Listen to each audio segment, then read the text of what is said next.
Movie की शुरुआत में हमें एक एंट आइलैंड को दिखाया जाता है जहाँ पर बहुत सी एंट्स यानी चींटियां रहती थी और उन सभी की लीडर एक बूढ़ी क्वीन और उसकी बेटी प्रिंसेस एटा होती है। इन चींटियों की जिंदगी में वैसे तो सब कुछ ठीक था, लेकिन इनकी जिंदगी में जो सबसे बड़ी परेशानी थी वो थे ग्रासहोपर्स यानी टिड्डे, जिन्हें इन सभी को हर गर्मियों में बहुत सारा खाना देना पड़ता था क्योंकि उन टिड्डों का लीडर होपर बहुत ही ज्यादा क्रूर था। यहाँ एंट कॉलोनी में ही हम फ्लिक नाम के एक एंट को देखते हैं जो कि हमेशा से ही अपनी कम्युनिटी की हेल्प करना चाहता था ताकि वो लोग जल्दी से जल्दी खाना इकट्ठा कर सकें। वो आए दिन कुछ न कुछ इन्वेंट करता जिससे काम आसान हो सके, लेकिन बदकिस्मती से बेचारे फ्लिक की किस्मत कभी भी उसका साथ नहीं देती। वो जब भी कुछ अच्छा काम करने की कोशिश करता है तो कुछ न कुछ गड़बड़ हो जाती थी। इस बार वो पत्ते से एक टेलीस्कोप बनाकर प्रिंसेस एटा को दिखाता है, लेकिन उन्हें वो टेलीस्कोप बिल्कुल भी पसंद नहीं आता और वो उसे फेंक देती है। फ्लिक को ये देखकर बहुत ही ज्यादा बुरा लगता है क्योंकि उसने वो टेलीस्कोप बहुत ही मेहनत से बनाया था। लेकिन तभी वहाँ पर प्रिंसेस एटा की छोटी बहन जिसका नाम डॉट होता है वहाँ पर आती है और जब वो टेलीस्कोप से देखती है तो उसे बहुत ही ज्यादा अच्छा लगता है। वो तुरंत ही फ्लिक के पास जाकर उसकी तारीफ करने लगती है और कहती है कि एक न एक दिन हम तुम्हारे इंस्ट्रूमेंट्स को जरूर इस्तेमाल करेंगे। अभी वो दोनों बात कर ही रहे थे कि तभी वहाँ पर खतरे की घंटी बजने लगती है जिससे सभी एंट्स डर के अपने घर के अंदर चली जाती हैं। फ्लिक ने अपने ऊपर एक बहुत ही बड़ी मशीन लगा रखी थी, इसलिए वो तेजी से भाग नहीं पाता और जल्दबाजी में वहाँ चला जाता है जहाँ उसे नहीं जाना चाहिए था। वहाँ चींटियों ने ढेर सारा खाना इकट्ठा करके रखा हुआ था। तभी अपने शरीर पर लगे भारी मशीन के चलते वो वहाँ से फिसल जाता है, जिससे खाने के नीचे रखा हुआ पत्थर भी अपनी जगह से खिसक कर नीचे नदी में गिर जाता है और इसी सब के चलते चींटियों द्वारा इकट्ठा किया हुआ सारा खाना भी पानी में बह जाता है। इधर छुपी हुई एंट्स को लग रहा था कि सभी ग्रासहोपर खाना खाकर वहाँ से चले जाएंगे, लेकिन ऐसा नहीं होता और वो ग्रासहोपर्स उनका घर तोड़कर अंदर आ जाते हैं। असल में ग्रासहोपर्स और चींटियों के बीच में डील हुई थी कि चींटियां उन्हें साल में 2 बार खाना जमा करके देंगी, जिसके बदले वो उन्हें बड़े इंसेक्ट से प्रोटेक्ट करेंगे। लेकिन इस बार खाना बह चुका था, इसलिए वहाँ पर होपर क्वीन के पास आकर उन्हें कहता है कि इस बार तो तुम्हें हम कुछ भी नहीं कह रहे, लेकिन अब तुम्हें हमें डबल खाना देना होगा। जब पेड़ का आखिरी पत्ता गिर जाएगा तब मैं यहाँ अपने साथियों के साथ खाना लेने के लिए आऊंगा और अगर तुम ऐसा करने में नाकामयाब रहे तो मैं तुम्हारी कॉलोनी पर हमला कर दूंगा और उल्टा किसी भी इंसेक्ट से प्रोटेक्ट नहीं करूंगा। उसकी ये बात सुनकर बूढ़ी क्वीन उससे मिनती करते हुए कहती है कि तुम ऐसा मत करो क्योंकि बारिश शुरू होने वाली है और हमने अभी तक अपने लिए भी खाना जमा नहीं किया है। होपर उसकी कोई बात नहीं सुनता और धमकी देकर वहाँ से चला जाता है। अब यहाँ पर जो कुछ भी हुआ था सभी लोग उसका जिम्मेदार फ्लिक को मान रहे थे और इसलिए ही उसे रानी के सामने पेश किया जाता है। यहाँ पर फ्लिक रानी को आइडिया देते हुए कहता है कि हमें बड़े बग्स की हेल्प लेनी चाहिए ताकि वो ग्रासहोपर से हमारी जान बचा सके,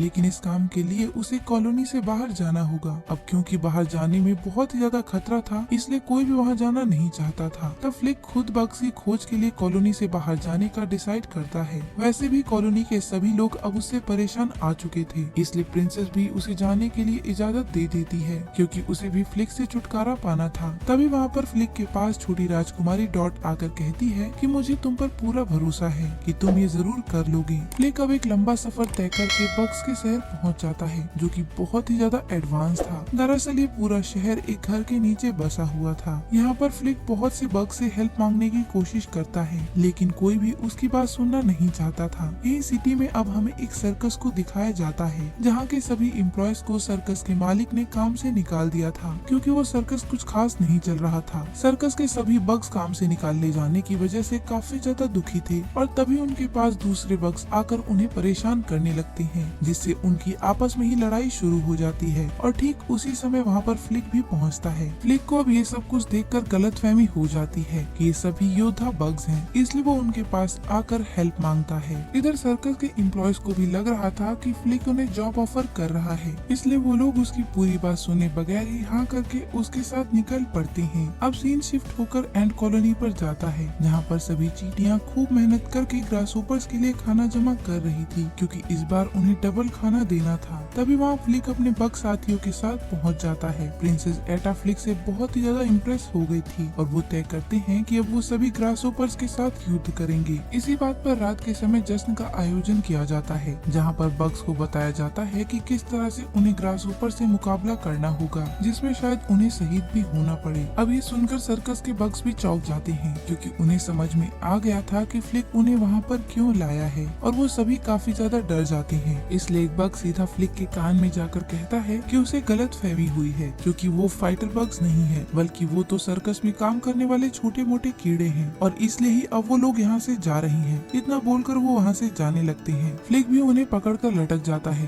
क्योंकि वो किसी भी कीमत पर उन्हें जाने देना नहीं चाहता था। और जब बग्स देखते हैं कि फ्लिक उनके पैरों पे लटका हुआ है वो उसे हटाने की कोशिश करते हैं और तभी उन्हें एहसास होता है कि वो लोग एक बहुत ही खतरनाक जगह पर हैं। दरअसल वहाँ पर एक चिड़िया का घोंसला था और कुछ ही पल में चिड़िया भी वहाँ आकर उन पर हमला करने लगती है। दूसरी तरफ हमें प्रिंसेस डॉट को दिखाया जाता है जिसने उन सभी को वहाँ से जाते हुए देख लिया था। वो वहाँ से एक फूल तोड़ती है और उस फूल पर लटक कर उड़ते हुए उन्हीं की तरफ जाने लगती है, लेकिन बदकिस्मती से बर्ड ने उसे देख लिया था इसलिए वो उस पर हमला करने के लिए आगे बढ़ती है। ये देखकर डॉट फूल को छोड़कर नीचे गिर जाती है। तब एक बग आकर उसे बचाता है। वो दोनों जमीन की दरार में जाकर गिर जाते हैं जिससे बेचारा बग जख्मी हो गया था, लेकिन चिड़िया अभी भी उनका पीछा नहीं छोड़ रही थी। तभी फ्लिक दिमाग लगाकर एक कीड़े को ऊपर लहराता है जिससे उस चिड़िया का सारा ध्यान ही उसकी तरफ आकर्षित हो जाता है और जब बर्ड उसकी तरफ आने लगती है तब फ्लिक प्रिंसेस डॉट और सभी बग्स को लेकर एक झाड़ियों में छुप जाता है जिस पर कांटे लगे हुए थे।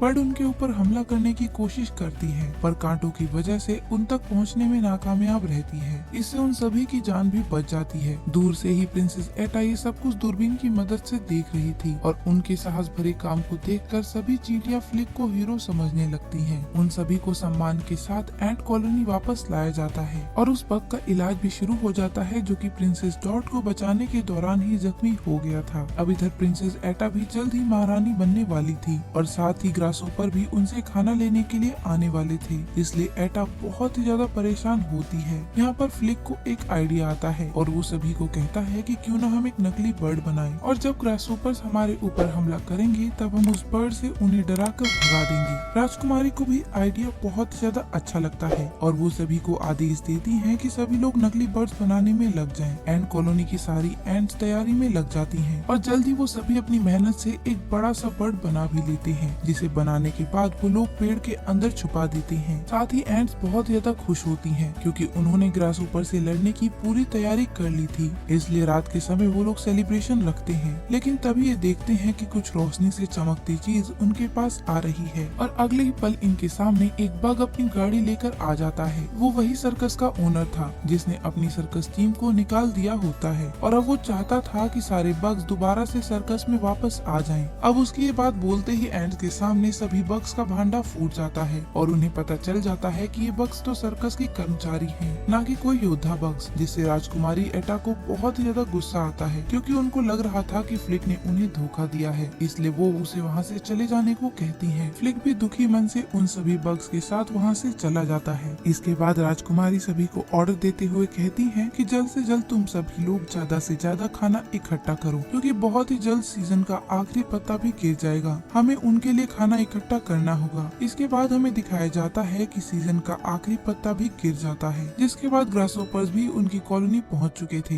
ग्रासहोपर्स का लीडर होपर वहां देखता है कि चींटियों ने खाना अभी तक इकट्ठा नहीं किया। वो गुस्से में आग बबूला होकर एंट्स की कॉलोनी पर हमला कर देता है। यही प्रिंसेस डॉट एक ग्रासहोपर को बात करते हुए सुन लेती है। इससे उसे पता चल जाता है कि ग्रासहोपर्स का प्लान क्वीन को मारने का है। वो मदद मांगने के लिए फ्लिक के पास जाना चाहती थी, लेकिन तभी एक ग्रासहोपर उसके पीछे पड़ जाता है। वो भागते भागते एक चट्टान तक पहुंच जाती है, लेकिन तभी वो ग्रासहोपर वहां आकर उसे धक्का दे देता है, जिसके बाद उसे लगता है कि डॉट मारी गई, इसलिए वो वहां से चला जाता है। लेकिन असल में डॉट के पंख निकल चुके थे और वो उड़कर सीधा फ्लिक के पास पहुंच जाती है। इसके बाद वो उसे बता देती है कि ग्रासहोपर्स ने एंट कॉलोनी पर हमला कर दिया है और साथ ही वो रानी को भी मारने वाले हैं। फ्लिक को ये सब जानकर लगता है कि ये सब कुछ उसकी वजह से ही हो रहा है और अब वो रानी की जान बचाना चाहता था। अब इधर सर्कस के बग्स भी उसका साथ देने के लिए तैयार हो जाते हैं, लेकिन सर्कस का ओनर उन्हें जाने से मना कर देता है, इसलिए वो उसे भी बंदी बनाकर उसके सर्कस की बस को लेकर एंट कॉलोनी पहुंच जाते हैं, जहां पर वो देखते हैं कि लीडर होपर ने क्वीन और उनके साथ राजकुमारी एटा को भी बंदी बना रखा है। फ्लिक अपने दोस्तों से कहता है कि तुम वहां जाकर सभी ग्रासहोपर्स को एंटरटेन करो ताकि वो लोग डिस्ट्रैक्ट हो सकें। सभी बग्स वैसा ही करते हैं। इधर ग्रासहोपर्स परफॉर्मेंस देखने में बिजी होते हैं। तब वो राजकुमारी एटा और क्वीन को छुड़वा लेता है। इसके बाद फ्लिक उसी पंछी तक पहुंच जाता है जिसे उन्होंने ग्रासहोपर्स को डराने के लिए बनाया था।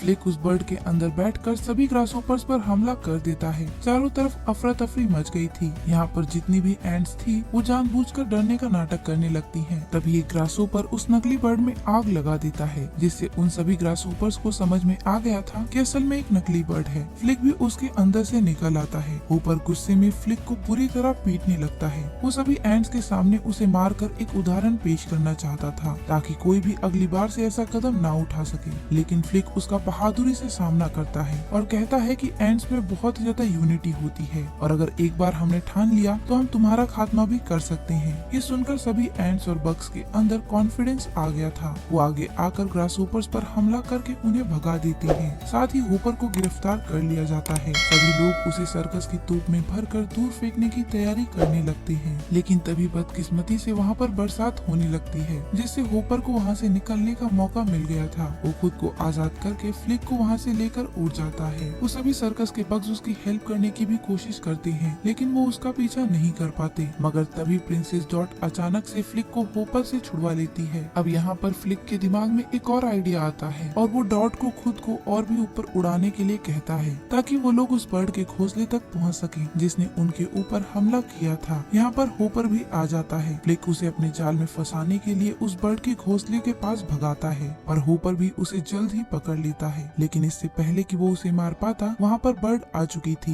लेकिन होपर को लगता है कि जरूर ये एंट्स की चाल है और उन्होंने एक और नकली बर्ड बना ली है, इसलिए वो उस पर ध्यान नहीं देता। पर तभी वो बर्ड आकर उसे पकड़ लेती है और साथ ही मारकर अपने बच्चों को खिला देती है और इस तरह से वो क्रूर होपर मारा जाता है। अब एंट कॉलोनी के सभी लोग फ्लिक को हीरो मानने लगते हैं। प्रिंसेस एटा भी फ्लिक को प्रपोज करती है। इधर ग्रासहोपर और एंट के बीच भी सुलह हो गई थी और अब बग्स भी अपनी सर्कस टाउन के लिए वहाँ से चले जाते हैं। इसी के साथ हमारी मूवी की हैप्पी एंडिंग होती है।